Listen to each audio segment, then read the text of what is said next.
शोभा की इकलौती बेटी साहिल ने एक फैशनेबल लड़की विभा से लव मैरिज कर ली और उसे अपने घर ले आया। उसकी माँ ने दोनों को देखा तो बोलने लगी, अरे साहिल, ये किस नाटक वाले को ले आया तू? और इसने ये इतने छोटे कपड़े क्यों पहन रखे हैं? माँ, ये नाटक वाली नहीं, आपकी बहू है। मैंने इससे शादी कर ली है। विभा, माँ के पैर छुओ। कम ऑन साहिल, मैं किसी के पैर नहीं छू सकती। विभा, ये हमारा कल्चर है, घर के बड़ों के पैर छूते हैं। ओके साहिल। विभा जैसे ही शोभा के पैर छूने के लिए झुकी तो शोभा ने उसे डांटते हुए कहा, चल हट यहाँ से, दूर हो जा मेरी नजरों से। न जाने कहाँ से इसे उठा लाया है। तेरे लिए लड़कियों की कमी थी क्या, जो ऐसी लड़की को ले आया? हमारे घर के संस्कारों के बारे में तो सोच लेता, लोग क्या कहेंगे? माँ, आप भी कैसे पुराने जमाने की बात कर रही हो? आप कपड़ों और भाषा से किसी के संस्कारों को जज नहीं कर सकती। साहिल ने अपनी माँ को समझाने की बहुत कोशिश की, लेकिन वो कहाँ कुछ मानने वाली थी। शोभा अपनी बहू के कपड़ों और स्टाइल की वजह से हमेशा उसके कैरेक्टर पर टिप्पणी करती रहती। एक दिन विभा अपनी सास के लिए चाय बनाकर लाई। गुड मॉर्निंग मॉम, ये आपकी टी। छोरी, तुझ में संस्कार नाम की चीज है या नहीं? गुड मॉर्निंग ना बोला कर मुझे। हमारे यहाँ बहुएं पैर छूती है और तूने ये कैसे कपड़े पहने? देख जरा मेरी बेटी रानी को, सीधे सादे कपड़े पहनती है वो। मॉम, आपकी बेटी को फैशन की बिल्कुल भी नॉलेज नहीं है। उसी तो आप तंबू भी दे देंगी ना तो वो तंबू भी पहन लेंगी। देखो माँ, भाभी कैसे मेरा मजाक उड़ा रही हैं। रानी, मैं तुम्हारा मजाक नहीं उड़ा रही, मगर जरा देखो खुद को, कैसी लग रही हो। तुम्हें फैशन का बिल्कुल भी सेंस नहीं है। कुछ तो लड़कियों वाली हरकतें किया करो। चलो कोई बात नहीं, मैं आ गई हूँ ना, सब सिखा दूंगी। इतना कहकर विभा वहाँ से चली जाती है और रानी सोचने लगती है, भाभी आपने मेरा मजाक उड़ाकर अच्छा नहीं किया। अब देखो मैं कैसे आपको इस घर से बाहर निकालती हूँ। अब रानी हर समय अपनी भाभी की कमियां ढूंढने में लगी रहती। रानी की माँ तो विभा से नफरत करती ही थी, लेकिन घर से निकालने के लिए जरूरी था कि साहिल भी विभा से नफरत करे। एक दिन घर में पूजा हो रही थी। घर के सभी सदस्य पूजा में शामिल हुए, लेकिन विभा नहीं हुई। जब पूजा खत्म हुई तो रानी ने कहा, भैया माना कि भाभी फैशनेबल हैं, लेकिन इसका मतलब ये तो नहीं कि वो भगवान में बिल्कुल आस्था ना रखे। उन्हें पूजा में तो आना चाहिए था ना। हाँ बेटा, तूने अपनी मर्जी से शादी तो कर ली, अब अपनी मॉडल बहू को घर के तौर तरीके तो सिखा दे। अपनी बहन और माँ की बात सुनकर साहिल विभा के पास गया और उससे कहने लगा, विभा, आज घर में पूजा थी, तुम क्यों नहीं आई पूजा में? पता है लोग कितनी बातें बना रहे थे।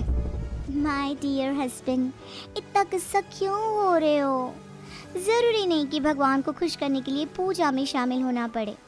जब भगवान को दिल से याद कर लो ना तो बस उसी समय होगी उनकी पूजा। विभा, तुम शब्दों के जाल में मुझे मत फंसा। मैं जानता हूँ तुम इन सब चीजों को नहीं मानती, लेकिन तुम माँ की खुशी के लिए ही चली जाती। कम ऑन डार्लिंग, तुम तो छोटी सी बात को खींच रहे हो। मुझे पूजा में जाने से कोई प्रॉब्लम नहीं थी। मुझे किसी ने बताया ही नहीं पूजा के बारे में। अगर माँ या रानी बता देती तो मैं चली जाती। इसी तरह दोनों में काफी देर तक बहस चलती रही। अब विभा की ननद और सास किसी न किसी बात पर दोनों का झगड़ा करवाती रहती। जो भी शोभा के घर आता तो वो उसके सामने अपनी बेटी और बहू की तुलना करती। एक दिन उनके घर पर उनकी पड़ोसन आई। शोभा बहन, कैसी हो? कहाँ है आपकी फिरंगी बहू? अरे घूम रही होगी आधे कपड़े पहनकर कहीं। जब से आई है जीना हराम कर दिया है। शोभा बहन, वैसे जो भी हो, आपके बेटे साहिल ने ऐसी लड़के से शादी करके सही नहीं किया। आपके घर में सब कितने संस्कारी हैं।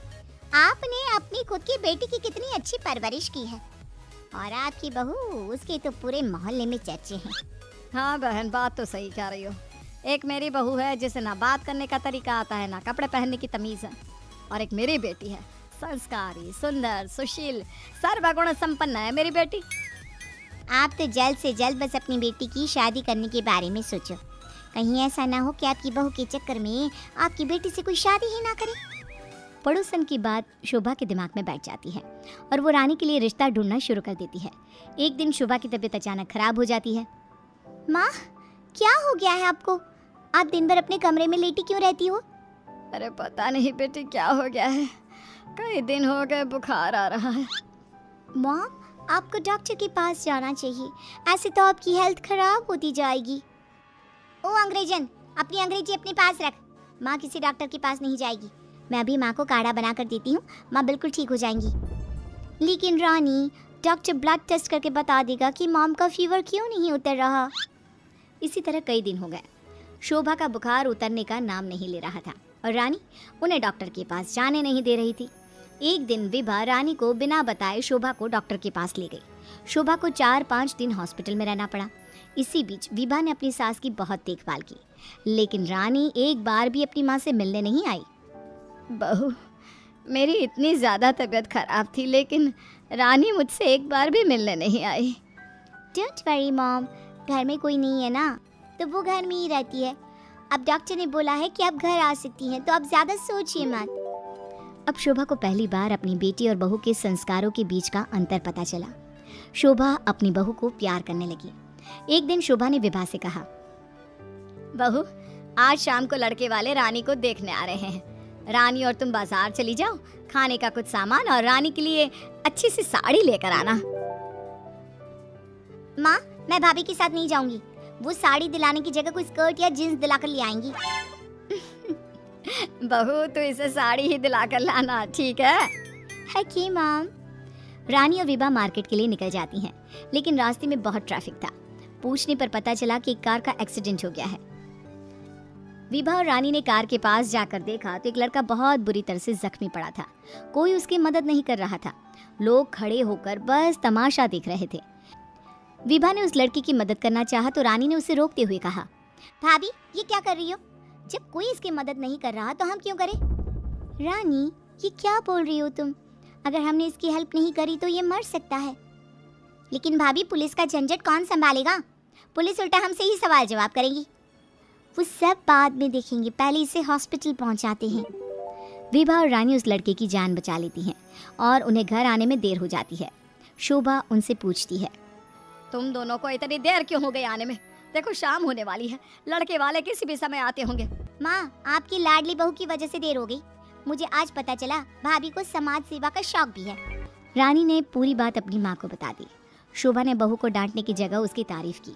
वो तीनों बात कर ही रहे थे, तभी साहिल वहाँ आकर कहता है, माँ, जो लड़का रानी को देखने आने वाला था उसका एक्सीडेंट हो गया है। क्या? ये तो बहुत बुरा हुआ। ठीक तो है ना वो? हमें जल्दी उसे देखने जाना चाहिए। माँ, वो ठीक है, उसके घर वाले बता रहे थे कि 2 लड़कियों ने उसे हॉस्पिटल पहुँचाया है। अगर वो उसे वक्त पर हॉस्पिटल ना लेकर जाते तो उसका बचना मुश्किल था। 2 लड़कियों ने? डार्लिंग, हमने भी आज एक लड़की का हॉस्पिटल पहुंचाया था। कहीं ये लड़का वही तो नहीं जो रानी से मिलने आ रहा था? सभी हॉस्पिटल पहुंचे तो ये लड़का वही निकला जिसकी जान विभा और रानी ने बचाई थी। सब ने दोनों की बहुत तारीफ की। रानी ने अपनी भाभी से माफी मांगते हुए कहा, भाभी, मुझे माफ कर दो। मैंने हमेशा आपको गलत समझा। अगर आप ना होती तो मैं कभी भी किसी अनजान आदमी की मदद ना करती। डोंट क्राई डियर, हमें अच्छे काम करते रहने चाहिए। साहिल दोनों की बात सुनकर कहता है, देखा रानी, मैं कहता था ना, संस्कार चरित्र में दिखाई देते हैं, कपड़ों और भाषा में नहीं। इसीलिए कभी किसी के कपड़े देखकर उसका कैरेक्टर सर्टिफिकेट नहीं बनाना चाहिए।